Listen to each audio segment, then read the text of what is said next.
Hey, what is going on? Welcome to Dharma Time here on WPSN99.com. I'm your host, the Dharma Guy, here as always with the Dope Doctor. What's up? What up? How you doing? I'm doing fantastic, man. You're looking kind of scruffy there, man. I'm very scruffy right now. For those of you who can't see him, I think horrible. are you growing your beard out there? Is that what? Are you There, joining I'll let you see it. There the it is. bearded club? Is that what it What are you is? talking about? I've always had facial hair, so I'm going back to my beard. Well, I think there's a difference between beard and facial hair. Just gonna put that out there. it's called This Is Normal, and that is fashion. Fashion. This Yeah. is not fashion. I look like I'm getting ready to go cut down a tree. Yeah, it's part of that fashion. It's Is part of that look. Is that in now or something? It's in for a certain kind of guy that you know, because I take pictures everywhere I go. I could have took so many pictures this week. In Miami, every time I see you everywhere, and I almost want to take pictures of every guy that has that look going. That is There's a bunch of weird, Dharma Guy wannabes out there. All right, so today on Dharma, first of all, welcome everybody. It's been a couple weeks since we've had a show. Well, we had one a few weeks ago, but somebody didn't get the audio. So. I don't know what you're talking about. Exactly. Are you recording right now? Yeah, I'm recording. All right, good. As a little audio popping up and down. Are we good? Popping up and down. All right, there we go. All right, so for those of you who were joining us earlier, we were doing our sports show called The Morning After with Dope and Dharma. Now it's time to put our more serious hats on. She's bad, man. Or lack thereof, I guess, and talk about some more serious stuff, right? So, first and foremost, we're going to have an announcement, I guess, or we need to announce now. Okay. This might actually, I didn't even think about this, actually. Now that we're going to announce it on Dharma Time, it's going to be interesting to see if I get any mail from this, any messages. Okay. Because... Okay, I'll make this relatively quick so we can get into the show today because I think we got a good one. All right. But my wife, as you know, has some issues with neck pain and things of that nature. And so over the last probably couple of years, I've gotten quite a few messages from people trying to get me to get CBD oil for my wife. And when I say trying to get me to do it, some of them have been very nice, very respectful. Right. Other ones have been very used car salesmen. Right. Really trying to push it and getting very offended when I ask any legitimate questions. So full transparency, I was very skeptical going into what we're getting ready to announce. I'm not anti CBD oil. I'm not anti weed. I'm not anti any of that stuff. I'm not of the school of thought that it is like the end-all, be-all, and it's the answer for everything, right? I believe in science, I believe in studies, and I believe that there's not a lot of science and studies that can prove or validate some of these claims that are out there. Correct. Having said that, we wanted to give it a shot.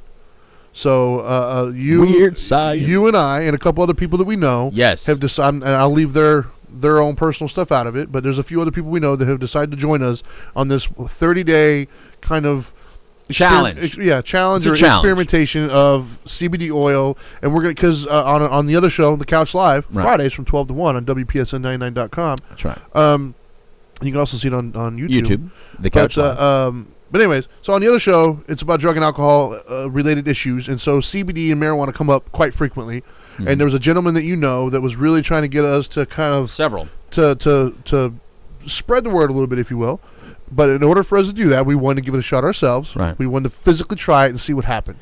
So I am going now on day, what is this? Today's Tuesday, so I'm going on, day 3 or 4, I think, on CBD oil. I started on Saturday. Did you use it Saturday? Saturday night I did, yeah. All right, so Saturday, Sunday, Monday, Tuesday. 4 days. Yeah. You're on the 4th day.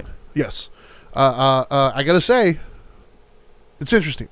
Okay. I'm cautiously optimistic at the moment. All right. I'm only going to speak from my personal things at the moment. Right. And that is, I've got a couple benefits so far.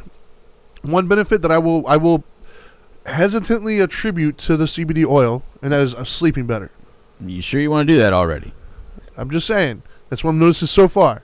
But we'll see. It could change. It could be something else. Except for last night. I mean... Yeah, last night my sinuses were killing me. So, okay. So, I mean... It doesn't cure sinuses, I think is what you're just saying. Just so you know. CBD oil is not for sinus pressure. 2 hours of sleep, and I'm here doing this because I love you guys. And because you're drinking a Celsius. Exactly. Not CBD oil. No. I refuse to mention the C word until they call us back. that which will not be named. All right. Anyways, all right. So let's get into it. So in other words, so far here's what we learned, kids. It cannot counteract lack of sleep. No, so just because you're sleeping better, when you don't sleep. Although I will say, I'm not crashing as hard as I thought it would with only 2 hours. I will say that. And listen, and to be honest with you, look, we told you on the Couch Live that we were going to take the CBD oil challenge.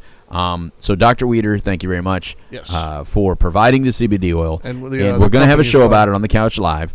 But since we just started it, we had to start on Dharma Time because we just started, and we don't want to go too many days without talking about it. Yeah, we at least. I just did mine today. Yeah, you just started today. About 30 minutes ago. I brought you your stuff, yo. Brought me my stuff, and it's non-THC. I think that's important to say. It's non-THC. Non-THC. So that's important to mention. But anyway, all right. All right. So let's get started. Let's get started with the Dharma Time. Yes. All right. So the topic actually, I give you all the credit for this one. Okay. Normally, it's either I come up with it or it's a team effort. Today was. I've never come up with topics according to that statement. Wow. Did you? I don't know. I will give you. I will err on the side of cautious and say I'm sure you have. Okay. But today, I'm in the middle of trying to give you some credit here. You don't have to. Princess. We're a team all the time. How about that? Oh, just say that. That was cute. You sound like my wife now. How about you saying we're always a team? No, man. Today was you. Today was all you. Today you actually had to convince me. By the way, because I was not. Maybe because of my lack of sleep, I just wasn't connecting the dots. So today was completely you, and I think it's going to be a great show. So thank you, Dope Doctor, for that. Okay. Maybe it was the dope. I don't know. Maybe it's because I just took my CBD oil for the first time 30 minutes ago, and all of a sudden it's already working. It's firing. It worked so fast. I immediately got enlightened. Buzz. Oh gosh, Dr. Weeder's going to be pissed at us. No, man, this shit better work is what I'm saying. Yeah. No, I got neck pain. No, I'm taking it for neck pain. Yeah. This neck, I can barely move it, and he's right. Like, as a chiropractor, he helped me be able to move my neck years ago. Right. So we wanted to try this for pain, for sleep, for rest, feeling energy, overall fatigue. And look, we're giving it 30 days to see because we got some really good friends that are in this business. Yeah. In the CBD oil business. Yeah. Minus THC. I have some people that I really respect who are pushing it, and I think I owe them the respect to take it seriously. Mm-hmm. So, all right. So the topic that we came up today, or you came up with, and I agreed to, is who are you? And we took that vaguely. We took it, in a purposely vague sense because there's multiple facets to who are you, right? Let me pull up my little cheat sheet here, what we wrote down earlier. All right, so the main thing we're going to focus on is instincts, right? Right. And there's different kinds of instincts. Yeah. I think the two main ones we're going to focus most of our attention on today is the instinct of life and death, and then the instinct of pain, pleasure. Right. Those two main instincts, I think, what we're going to focus on. Now, obviously, there's more. Okay. All right. But and we might discuss them. Who knows? But that's what I have written down. So that's what I'm reading. Right. So which one do you want to do first? Whichever. Let's do life and death first because that seemed that was where you were taking it. So let's go there. Well, that's where I begin. When you talk about instinct, first of all, all too often, when a person is suffering some sort of pain in their life or crumbling from some sort of life event. I believe it's important not to forget that there's a basic natural instinct within inside you that is just good and powerful and has got you up to this point. And I believe that you should learn how to trust that and listen to that and feel that. Now, when you're talking about life and death, the reason you brought it to life and death is because I said that you're obviously alive. You crossed the road safely. Right. You've stayed in your lane safely. There's so many little micro decisions that you make every day that just keep you alive. Yeah. As evidenced by this world is not baby-proofed. You can hurt yourself everywhere. Although they're trying to, it seems like these days. Yeah. I will say, but you know what? I think you hit on something that's very interesting, though, because oftentimes in what we both do in dealing with people who are in a really bad spot typically, it's easy for them to forget. Like, you win every day. Every day. Like, you're here. You're an expert at survival at this point. Yeah. You survived. And that's the word. And that really is the word. There's a survival instinct that you all carry. Yeah. And so some of you are just really good at acknowledging it, and some of you ignore it. Yeah. And forget that you have all these little micro victories because you're looking at at other types of instincts. Well, I think people forget sometimes. I think they confuse survival with flourishing. Yeah. You might not be hitting the goals that you want to hit in life. You might not be achieving, wealth or whatever it is that your goal was. Who knows? but you're still winning every day. Like, you're still alive. Like, you still made it through the day. I mean, that's a victory, dude. Like, that's way better than the alternative. Well, you actually have the one that a lot of people wish that they would have a little bit longer with someone else. Yeah. I mean, all of us can think of somebody that's no longer here that we wish they had that which you walk around with, so, without giving it any kind of credit. Just popped in my head, actually, when you said that. Yeah. Connor. Absolutely. That's the first thing that popped in my head, man. Yeah. I mean, there's always somebody that I'd like to see for at least 5 more minutes. And then some of you are walking away with that 5 minutes without any gratitude whatsoever. But I think that survival instinct that you have, just like the coming to life instinct that you once had, these are all things that I think you can grab onto. They're all energy sources or victories that you can grab onto for the next victory. And I think that we get in the way. We get in the way a lot. At least I know I have. I know I've gotten in the way of a lot of instinctual decisions because I'd be like, no, I can make it. No, I can do it. No, it'll be okay this time. So I get in the way. And when I get in the way, sometimes it works, sometimes it doesn't. But why did I stop just fully trusting? Or why as an animal, why as a person have I not always just fully relied on instinct? When instinct has proven itself victorious time and the one instinct I do not challenge, which is the survival instinct, it always wins. Yeah. It always wins. So why haven't I believed other instincts? Like the instinct of, that's not a really good person. This is really not a good thing to do. Don't buy that. Do buy that. Why haven't I trusted those instincts since my instincts have obviously proven to be good in so many other areas?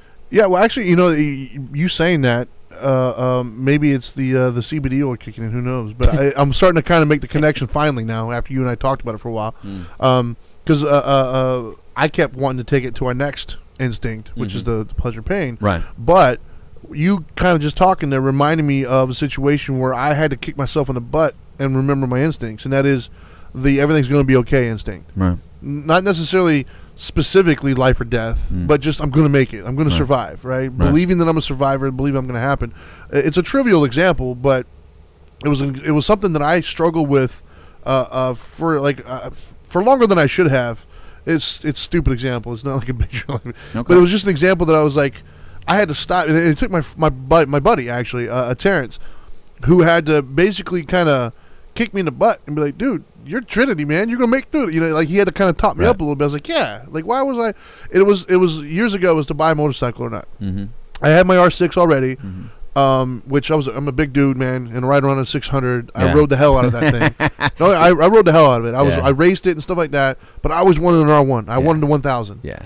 But it was like $12,000, and I just wasn't sure. Like, I had the money for it and stuff. I just wasn't sure. For whatever reason, I couldn't pull the trigger. I was like just going back and forth and everything else. I was worried about what could happen in the future, what if I can't pay it, all these other things. And then my buddy was like, dude, are you seriously like struggling with this? Like, you'll make it. You've survived it. You bought a house at this age. You're fine. You'll figure it out. I was like, yeah, you know what? Yeah, I will figure it out. Yeah. Why am I stressed out over something that I've managed to figure out for, at that time, it was like over 20 years of my life. I figured it out. Right. Why am I stressing right now that I'm not going to figure this out? Right. And so I went and pulled the trigger, and sure enough, I figured it out. And matter of fact, that decision helped me buy the truck that I have out now because I sold that very bike to get that truck. That's right. I figured it out. Yeah.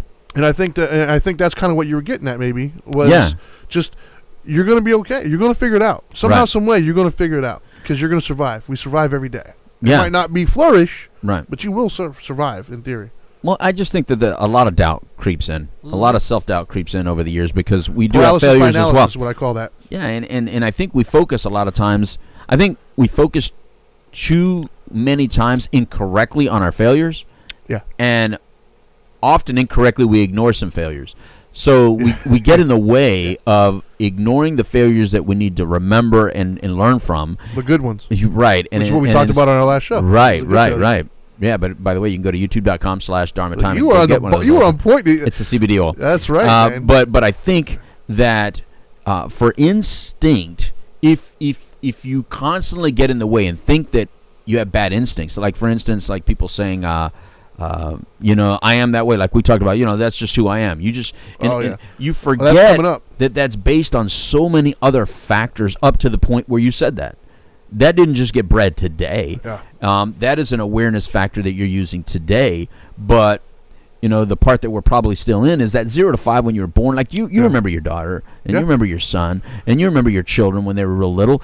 Yeah. They're not going to remember a lot of that. No. They're not going to remember how they reacted to loud noises that early. They're going to remember how they react to loud noises now. They're not going to remember how they reacted to storms and thunder and lightning and fireworks and loud motorcycles and just things that you look at some kids and they get alarmed and you think, wow, man, that kid's just like, they react. Oh, he doesn't like fireworks. Oh, that kid doesn't. And well, no, they were bred to not like them a lot of times. Like my kid, I put him around loud noises early on. Yeah. Our house did not get quiet at 8 p.m. It stayed loud all night, so we didn't have that worry or concern that, oh my God, it's got to be quiet and they can't sleep unless it's 100% silent. There were certain things that we knew that if you breed them a certain way, I hate to say it that way, but it's true. If you breed them, like you're breeding stock, like kids, I like it. Kids are like little animals at first. If you breed them a certain way and they get used to eating certain foods, if they get used to doing certain behaviors, then it becomes just part of who they are. And then later on, when they go, that's just who I am, they're saying that to something positive rather than something negative. Is what I'm saying. Yeah, I mean, I think we can bleed into that right now. It doesn't bother. Right. I mean, we're gonna the way you and I operate, we're gonna discuss them all back and forth. So I just want to make sure to hit that 0 to 5 because I think that the way our kids were from 0 to 5, they're never gonna know it, but we know it. So when we say, "Hey, you're not really that way," that's who we're talking about. Right. We're talking about that little kid, that little infant. Just to set the tone, let's go ahead and discuss the other instinct that I took it as, and then we'll go from there. Right. So right on. The other instinct that I took it when I kept hearing instincts. Is the next level of instinct, right? Not the, as you would call it, the lizard brain, not the base instincts of survivability, but the whole pleasure-pain thing, right?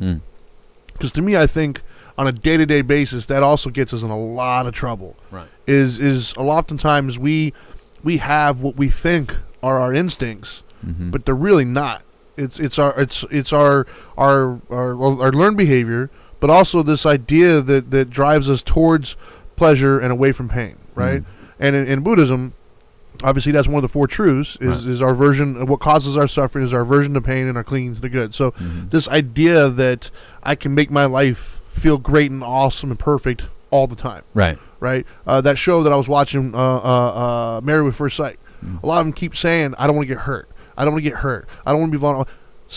That right there, that instinct of trying to protect yourself from being hurt is what causes so much of a hurt. Yeah, that's you getting in the way. Yeah, because this idea, and that's what I try to do my best with my kids, right? I try to do my best with my kids.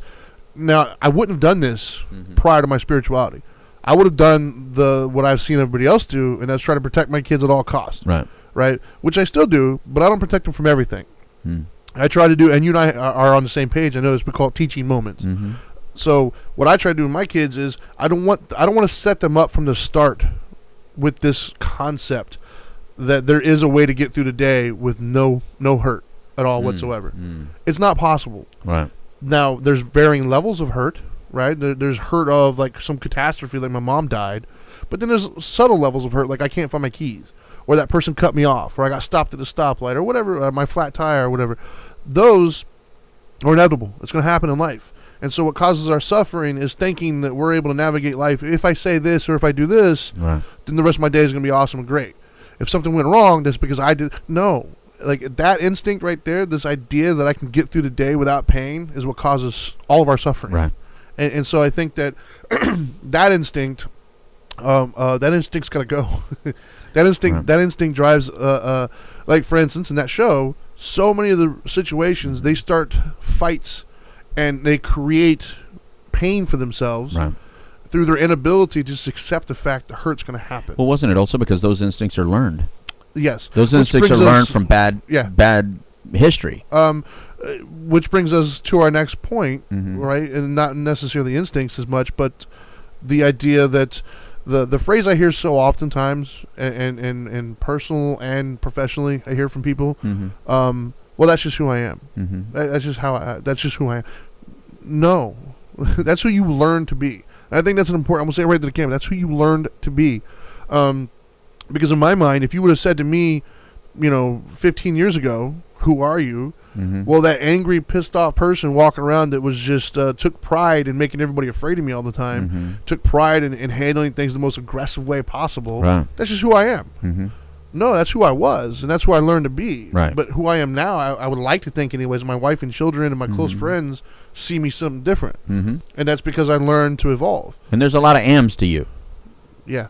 I mean, you are a lot of things, is what I'm saying. I mean, you're not like Popeye. I am what I am, and that's all that I am. You know, I mean, Popeye sometimes is nice. He's not always kicking somebody's butt. Yeah, he's protecting all of it. So, but yeah. So I think that's important, though. I think that's where the title of "Who Am I" is, because I think we all walk around with this. If you believe in the ego, the id, and the superego, we all walk around with this idea of who we are. Mm-hmm. And it's been my experience that it's usually false. Who we think we are and who we really are is usually two different things. I mean, look. I mean, when were these things developed? I mean, I joke around a lot about, you know, if you ever have one of those big beach balls, a really cool thing to do with a big beach ball is get like a little kid in front of you and just bounce it on their forehead. You know, and people like look at me weird when I say that, and I say that. That's the Louis Delgado babysitting services. That's right. I just bounce a beach ball off little kids' heads. Yes. And what's cool about it is their hands always come afterwards. It goes. Yes. And what I like about it is I'm watching an instinct be born. I'm watching an instinct get developed. It's a learned behavior. Yeah. You're not automatically gifted to catch that ball. Nobody is. Not even you, Antonio Brown. You didn't immediately just the first time you threw a beach ball at the kid. You know what I mean? He had to bring it to the Steelers. Well, I had to bring it to the Steelers, man. Oh so anyway, gosh. Nobody instinctually knows how to catch that at first. But what you do see is whatever you practice early on, they become so ingrained in who you are. Your brain gets developed with that knowledge or that skill set that it appears to be who you are. You appear to be a natural. You appear to be. What it is, though, is when you're in that 0 to 5, 5 to 10, in those early ages, Tiger Woods was playing a lot of golf. Oh, yeah. He was hitting a lot of putts. It became instinctual for him to see things that other people don't see because he was doing it so young. So you take some natural gifts, some natural energy, but you take environmental factors like learned behavior and you ingrain it in. That's why martial artists and that's why military people do the same thing over and over and over and over. They practice over and over the same moves. Why? So that in the point of combat, you don't have to think, oh, let me do this to him and let me do this and let me fight like that. No, instinctually, they know how to do certain moves and it just becomes part of your instinct. That's learned behavior, though. And so in your life, if you're out there and you're struggling with some sadness, depression, or some way that your relationships have gone or the way your life is going, if you can take it all the way back to those early years and find out, well, where in my learned behavior did I learn how to respond to relationships and friendships this way? Because I think it's working against me. Yeah. It just may be working against you. And it's not who you are, it's who you became to be, but that can be altered. No, I agree 100%. I mean, that's that's the I think that's the first key, right? Is to look back and say, when did I, when were these instincts developed? Yeah, because it might have been useful then, right? Absolutely. I mean, right? If you learn to defend yourself a certain way to an aggressive father, it was useful then. But what if the abusive father is no longer around, but you're still walking around with that same level of aggression or defense? That's what I was doing for years. But that's what I'm saying. Like, see, so it was useful then. Not so useful now. I think that's the thing, as the great philosopher Bruce Lee once said, be like water. Be water. Yes. Water flow, water crash. I think that... Don't send in hate mail for that, by the way. It's just whatever. I think that... your instinct might be to get offended. Yeah. That's a learned behavior, by the way. If you're easily offended, this is the wrong show for you. If you were offended by that ridiculous attempt at accents, you have learned how to be offended by everything. Yes. Stop watching the shows you're watching. Stop watching the channels you're watching. People you're hanging and out with. Stop being a snowflake. There you go. But no, I think that's part of it, though, right? Is we take ownership, right? We take ownership of these things, and I think that's the first step. Is stop taking ownership. Yeah. Behavior is just a behavior. It's learned. It's not you. It's not you are not defined by your actions, right? Like your actions are just the actions of a confused person. And like, for instance, the example I always use, because we as human beings love little kids, love really old people. And love Not everybody loves little kids and old people. If a little kid came up and punched you in your leg, you wouldn't knock him out. Now, if a grown adult comes and do that, you might have a problem. I'm not real fond of little kids. Well, no, you'd hit him with a beach ball. We've already established that. So, you don't count. But, they are ugly. People like to say all their little kids. No, I'm not a fan of babies. Little kids are cool. Sure. But they're a little dirty. They touch you with their hands. And they're dirty. I don't know where I was going with all that. I don't either. I'm sorry. But as soon as you say little kids, I think of their noses and stuff. And it's like... They're not also clean. What were we talking about? We were talking about learned behavior. Instincts. I don't know. Sorry about that. I was just going to go to Rewind. Yeah. I literally have no clue what we were just talking about. I'm sorry, brother. You were talking about little kids, that we all love little kids and we all love old people. Yeah, well, the example I was going to use was with a puppy, but I can't remember why I was making that example, because now I'm just thinking about you hitting a little kid in the face with a beach ball. That we don't automatically instinctually want to hurt a puppy, and those that do probably learned. They were probably beaten as kids as well. Is that what you're getting to? No, I'm saying you don't own things. Don't take ownership of these behavior patterns. Like, it's not you just because you learned to do it. Right. But I was going to make that connection somehow. So I'm sorry, man. You'll probably find it again. That's okay. I'm still just picturing you hitting a little kid in the face with a ball. I think that's how you learn how to catch the ball. And if you don't believe me, first of all, that these are learned things, look at these guys that are like playing in the NBA. Some of these guys that come from other countries that started learning basketball, but later on in life they didn't learn athletic skills, so they look weird doing it. Like gangly. They're struggling with it. Whereas the kids that have been playing with that ball early on, that ball is like an extension of their hand. Yeah. The reason they can shoot it and make that basket so easy is because they've had a basketball in their hand forever. There's people that have had a baseball in their hand forever, a football in their hand forever, a golf club in their hand forever. But it's no different than somebody who's just learned how to be friendly everywhere. Right. Like their family was real friendly. They learned those friendliness, and now everywhere they go, they're just like super friendly. It's not that they mean it all the time. They might not mean everything that they're saying, but they know how to be presentable. There's families that just learned how to be presentable, and there's other people that their families didn't care. Yeah, didn't care. Who cares how people see you? Who cares? They gotta appreciate you for who you are. You are who you are. You just go out there and do you. And if the world doesn't like you, that's on them, not on you. So then you walk around, learn. That's a learned behavior. It is. You walk out there going, I'm just gonna be me. I'm just gonna do me. Well, that'll be the person who says that.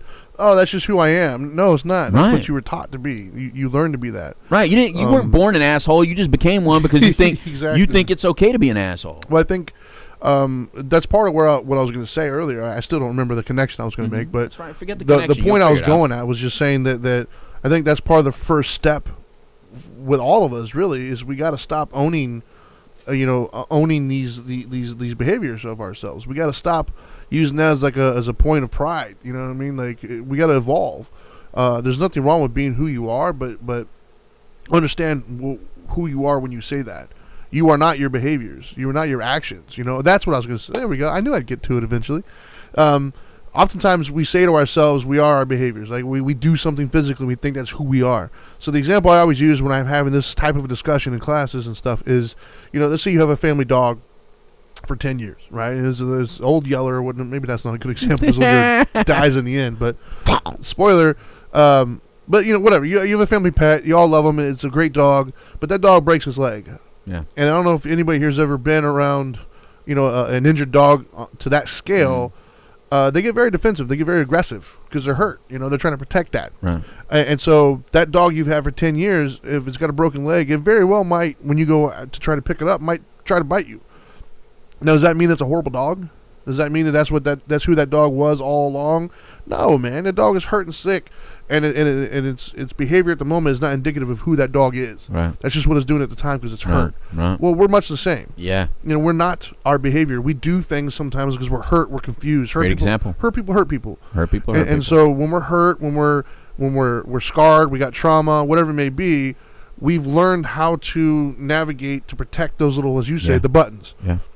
And we got these big old buttons, and we've learned how to try to slap hands away from it, And so all of our behavior patterns all revolve around protecting that button, whether we realize it or not. Right. That's how we define our happiness, and that's why I mean those instincts of avoiding pain and wanting pleasure, is we've learned how to slap hands away from this button. We're so terrified of feeling that button being pressed that we'll lash out and we'll do all these behaviors, and we convince ourselves that's just who I am. Right. No, man, that's who you've learned to be. Mm-hmm. If you make that button smaller, then you start to realize some of those behaviors that you were doing before aren't really necessary. That's not who you are. That's just your response to the trauma and the scars that you just haven't dealt with yet. Mm-hmm. And so I think that's the first step for all of us, is to approach those things that we identify with as who we are and say, is it really who I am, or is it a response to something that's not there anymore? Right. Maybe it's time to let that behavior go. Maybe that's not really a point of pride. Maybe I need to worry about or focus on responding rather than reacting now, because oftentimes your reaction's probably not going to be the best best called for action in that situation, basically. I know for me, I was very reactive back in the day, and now, and I used to take pride in that. Yeah. I took pride in being reactive. Like I'm gonna react, and me too. And I'm gonna be aggressive. I'm gonna react to that, and you're not gonna mess with me anymore. And that's right. You know, you're not gonna try me, punk. That kind of stuff. But now I do my best to emulate response, and that's something that for me is a point of pride now in my life, is in my own home, even in friends and family. Everybody knows that they know what they're gonna get when they come to me. They're gonna get a thought out, kind of like, all right, I'm going to give you both sides of the equation. I'm going to be very calm. I think it was Jeremy one time said it was very Zen-like. You know, I don't technically practice Zen, but I get what he was getting at. But to me, that's where I'm at now. That's a point of pride for me as a response as opposed to reaction. And I think we did a show on that too, by the way. But I think so that's the first step. I really do. I think that oftentimes we claim things and we don't know why. We've done it for so long, we just assume that's who we are. And we convince ourselves that it is, then we don't realize the damage that we're doing to our future by doing that. Like you're missing out on opportunities. You know, you're convincing yourself that you are this person. You're not leaving room for growth. Even if you got friends and family members who are all like, hey, you know, maybe this isn't you. You shut them all out because what do they know? No, man. Take an honest inventory of who you are, where you come from, and why you do the things that you do. Well, everybody around you is maybe appreciating a different part of who you are. I mean, there's a lot of parts to us, right? So some people, people appreciate the humor part of you. Some people appreciate the loyalty part of you. Some people don't appreciate humor. Yeah, exactly. My sarcasm. Yeah, what you find to be a major part of you, some people are friends with you that actually don't like that part of you, but they like other parts of you. So they tolerate us or they allow us to be around them. But the part that we want to keep showing is probably the part that they don't really enjoy that much. Like we enjoy our sarcastic stuff to each other, but that doesn't mean the people that like us always like our sarcasm. My wife could probably do without it sometimes. Yeah, mine too. Mine hates it. But you know, so it's a lot of things like that come from when you say this is who I am. Well, more importantly than who you are, it's can you appreciate that there's lots of parts to you, and the fact that you have to constantly tell me who you are or overly show me who you are kind of says you're not really confident in who you are. Right. It's like this, Trini. I don't know if I've ever told you this, but I tell a lot of people this when they're struggling through something or thinking heavily about a topic. I will say, well, you already know this about you. So since you know this so much about you, don't be worried that you're going to come out wimpy or too frail or like a pushover, because you're not. If you just are someone who's always going to, at least at the very end, stand your ground, then don't worry about how wimpy you come off. Don't worry about how frail or weak you come off, because you're not weak. And to me, I think that plays in the first instincts that you were talking about, is trust yourself. Trust who you are. Trust the basics of who you are. Yeah, trust that. Yeah, there's a basic thing to who you are, and I think you have to go back to that childhood to kind of look at the basics of who you are. Right. You kind of have to go back to, you know, the genetics part, like because you know, farmers come from farmers and stuff like that. That kind of, you know, not necessarily job thing, but there is something to that about if your parents were a certain way and their parents were a certain way. There's something to that. Sure. You know, even if that was learned behavior, it's so intrinsically learned. Yeah. So it's ingrained in you from an early age. It's so ingrained. Yeah. That's right. So you can actually develop and change DNA based on behavior. We have evidence of things changing. Yeah, it's called evolution. So, you know, you may not have always been giraffes, but now you're giraffes. Yeah. You know, so you can reach for it now. So the point is that if you go back a little bit and just trust that there were some things a part of you that are just instinctually there for you, trust in that. Yeah. You will be okay. You will get through this. You always have. Now, you might be tired of always getting through this. You might say to yourself, you know what? I'm tired of always struggling. I'm just tired of always fighting. Well, then ask yourself, is there something about you that you're fighting? Is there something else that you're not trusting internally that's kind of getting in the way? And typically you'll learn it's something about you getting in the way, not something externally. It's usually something about you that continues to get in the way. Well, I think that perfectly leads into the other part of the instincts, right? Because we have the two basic instincts. Mm-hmm. Basic instinct like that. What you gonna do about it? That's right. You know, I think you have the first instinct of. Yeah. You want me to cross my legs? I'm good. Thank you. No, I think you have one instinct over here that is, you know, trust. Trust in your survivability. Right. Trust in your ability to overcome, adapt, to kind of just make it to another day. Because if you're listening to this, you've shown that you're an all-star in making it to the next day. Right. Congratulations, you're a winner. Yeah. You were born a winner, and you're apparently still alive. Right. Strongest, fastest swimmer. Every day you win.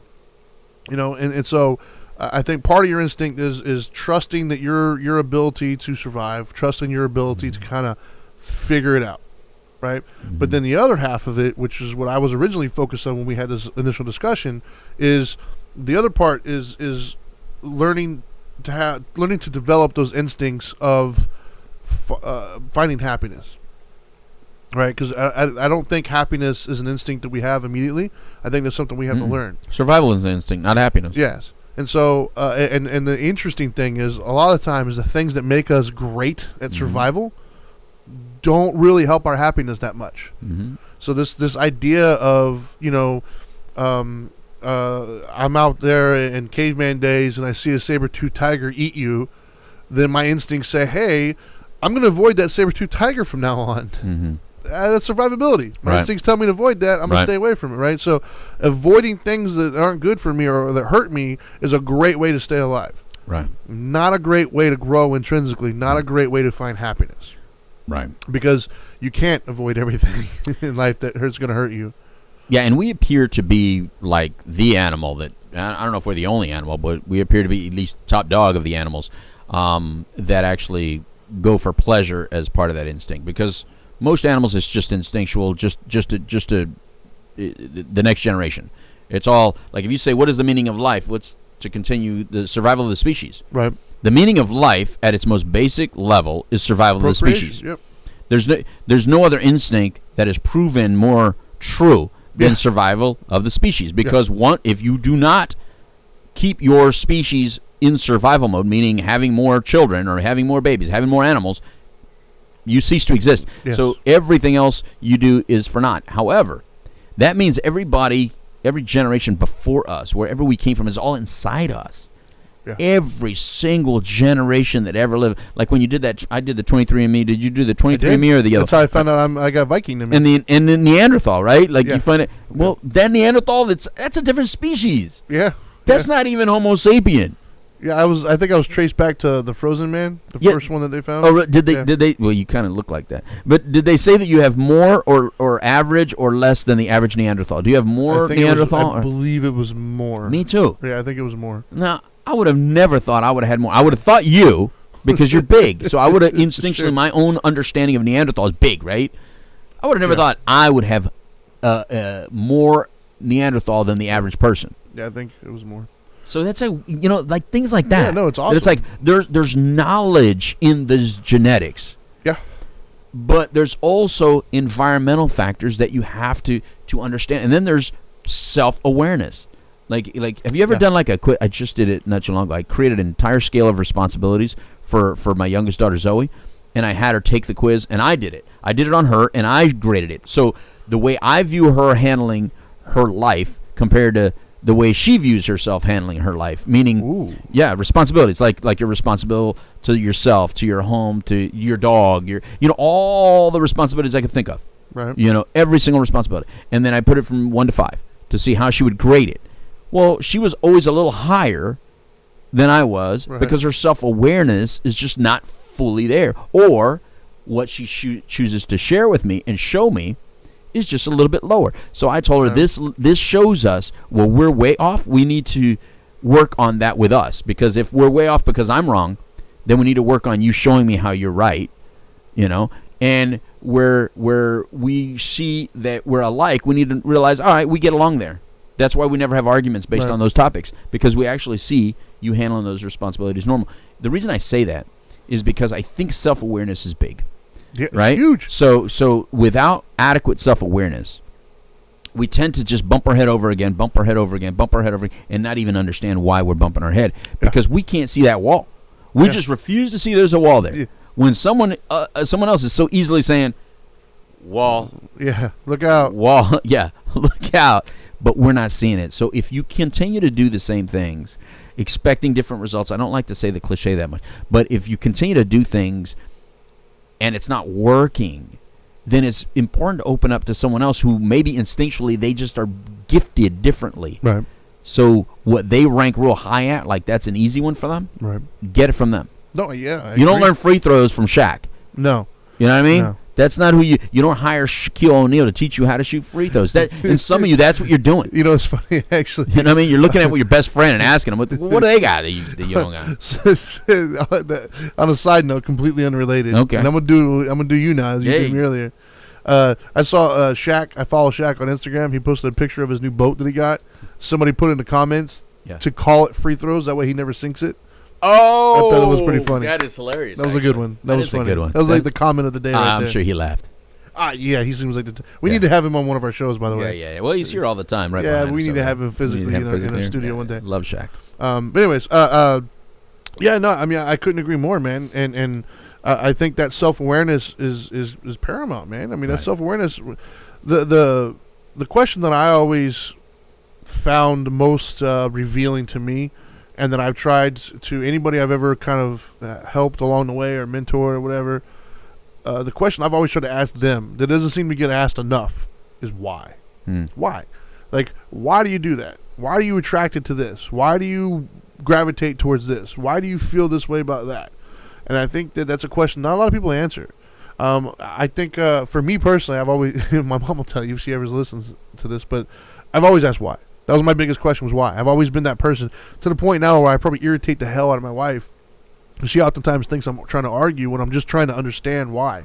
Like, why has always been so important to me. Go ahead. I think there's a psychological part to that answer. Okay. I think. And, what I'm thinking is because the question why is apparently very offensive. In therapy, in counseling, we don't use why.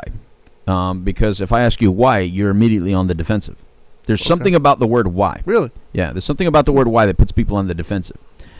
But you change it to what, and all of a sudden your brain can capture it, and your brain can, what are you can give you the answer. Yeah. It's asking. It disarms you, and it goes right to the real question which you're asking, which is, what is it about this that you like?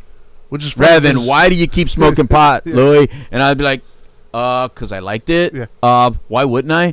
But when you said, what is it about marijuana that you like, Louis? If the teacher would have asked that, if that school counselor, then I would have said, oh, it helps me this, or I like this about it. It's more specific. Yeah. But when you said why, I just looked at you like, why the hell are you asking me this question? And I challenge you to prove it to my parents, because it's never going to work.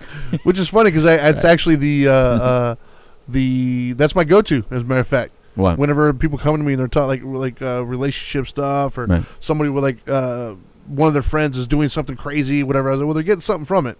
Always. Like, if you're not getting something from it, you're going to stop. And that's what you need to know. And so that's why I always tell them, so ask them what they're getting from it, what their cost is what they call it. Like, you're getting something from it. Yeah. As a kid, you were very inquisitive, but I guarantee you, even though you asked teachers and people that were gifted at answering it, as soon as you said why, their brain just doesn't do what it's supposed to do.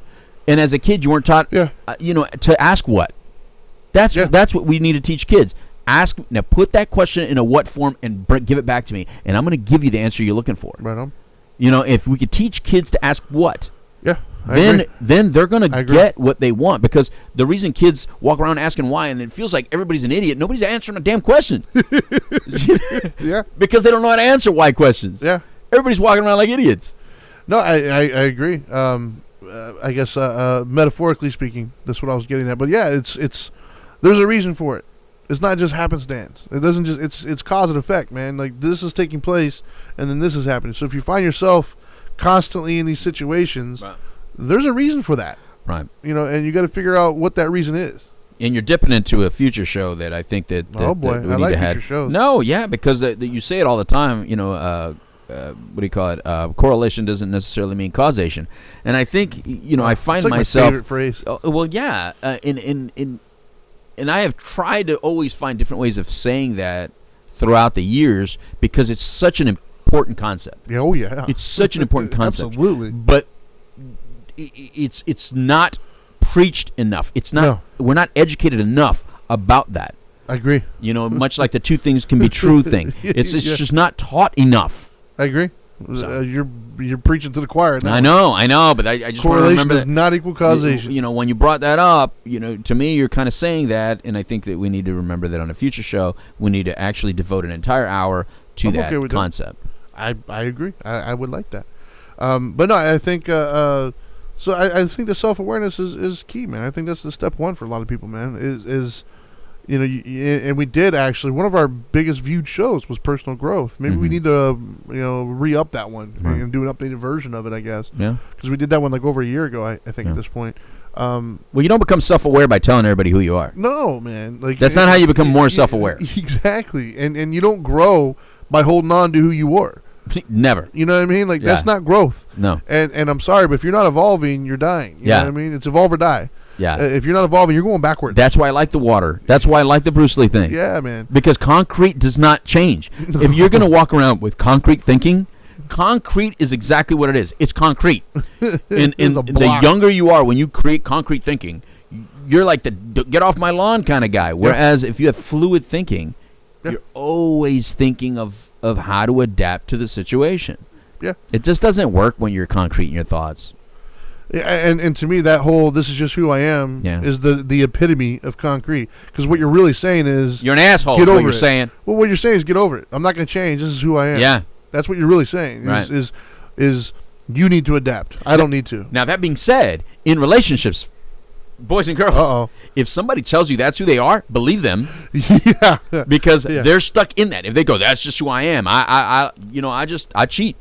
I'm not a guy that's going to settle with one woman. Yeah, believe that's him. who I am.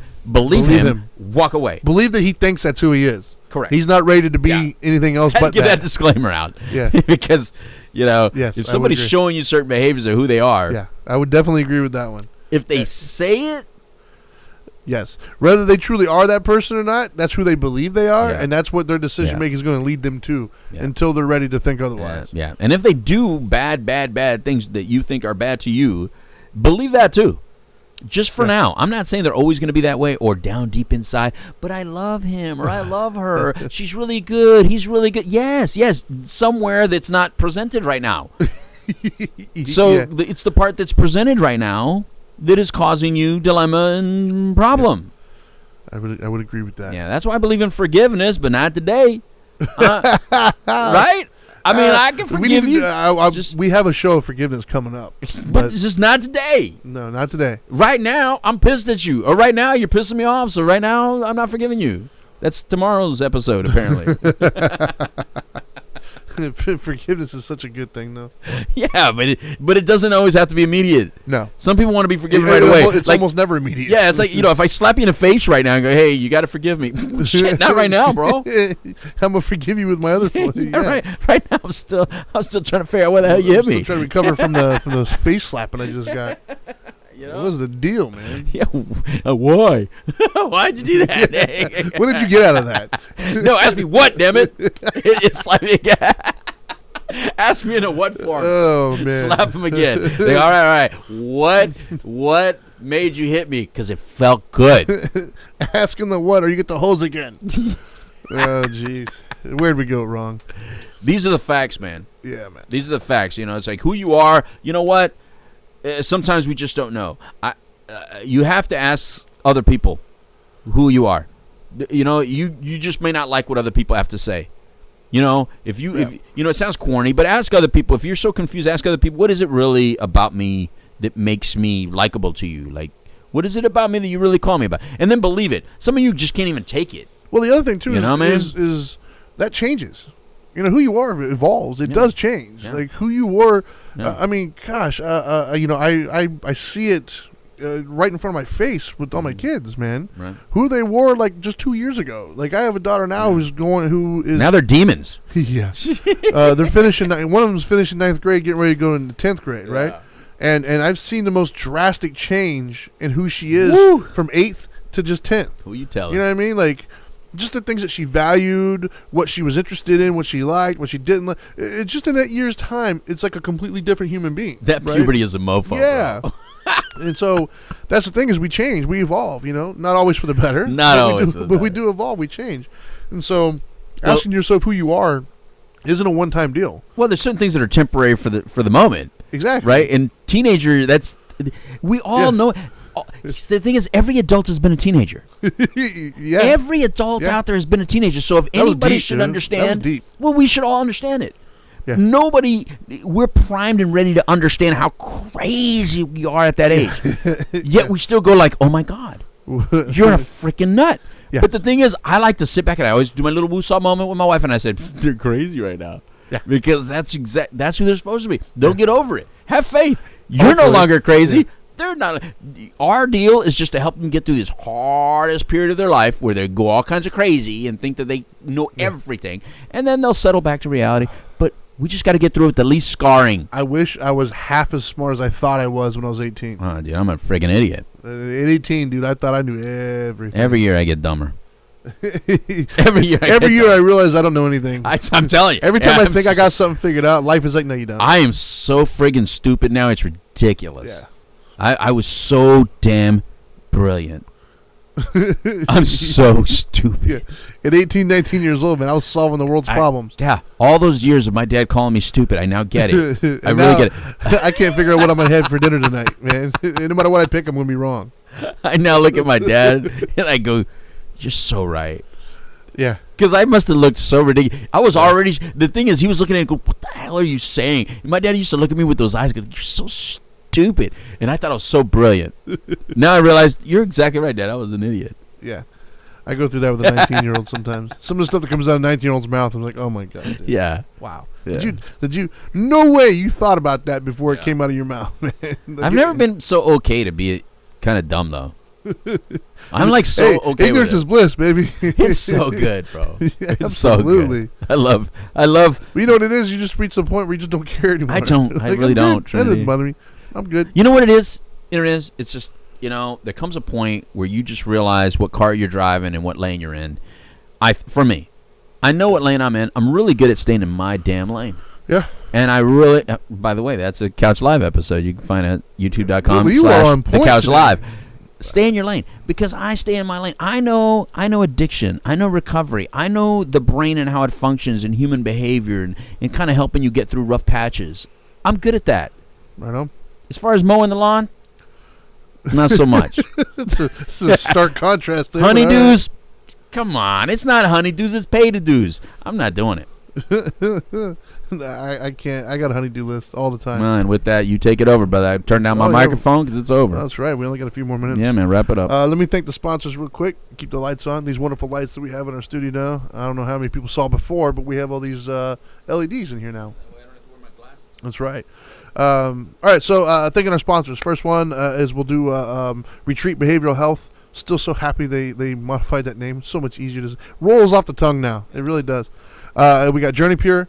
Another fantastic facility. We have Orange County Drug Free Coalition, which we have plenty of cool stuff coming up, which I'm sure we'll share as the time progresses.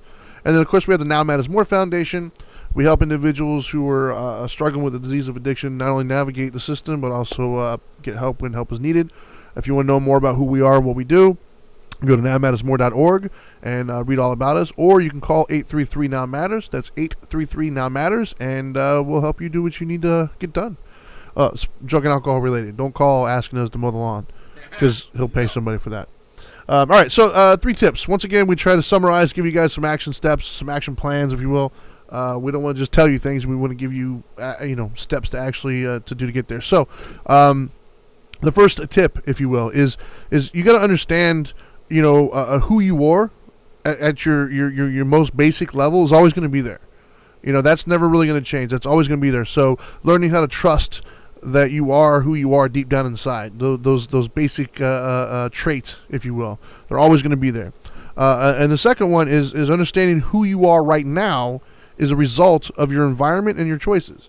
Who you are right now has evolved from the most basic sense to learn how to try to avoid pains and approach pleasures and protection and vulnerabilities and all those fun things. It's not necessarily who you are, it's who you are right now. And then the third one is moving forward, you got to decide who you're going to be in the future. And you do that through understanding who you are, what you get from making some of the decisions that you make now, and how you want to progress. And you can progress right now. Every day is a new day to kind of change what your future is going to look like, take different steps, grow intrinsically, and handle things in a different manner, if you will. So I think that's all I got. Is our lovely producer ready for the music? I love it. All right, so now that you know better, do better. Peace.